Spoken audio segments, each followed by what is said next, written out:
కర్నూలు జిల్లా ఆదోని ఎమ్మెల్యే పార్థసారథి కనబడడం లేదంటూ నాగనాథహల్లి గ్రామస్తులు వినూత్నంగా నిరసన తెలిపారు. ఎన్నికల ముందు వచ్చి హామీలు ఇచ్చిన పార్థసారథి ప్రస్తుతం కనిపించడం లేదంటూ రోడ్డుపై మొక్కలు నాటి నిరసన వ్యక్తం చేశారు. వర్షం పడితే తమ గ్రామ ప్రధాన రహదారి గుంతరమయమైపోతోందని, ప్రజలు ఎలా తిరగాలంటూ ప్రశ్నించారు. అసెంబ్లీలో రోడ్ల సమస్యలపై ప్రస్తావించకుండా ఆదోనిని జిల్లా చేయాలంటూ అడగడం ఎంతవరకు కరెక్ట్ అని గ్రామస్తులు తెలిపారు.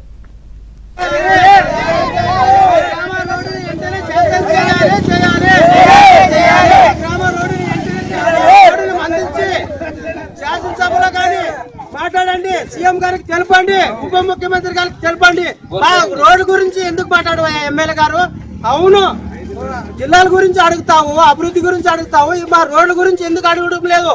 మాకు రోడ్డు వెంటనే చేయాలి చేయాలి చేయాలి చేయాలి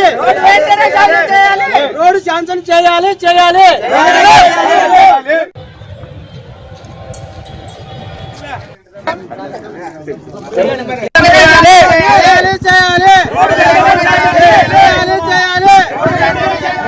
మధ్యాహ్నం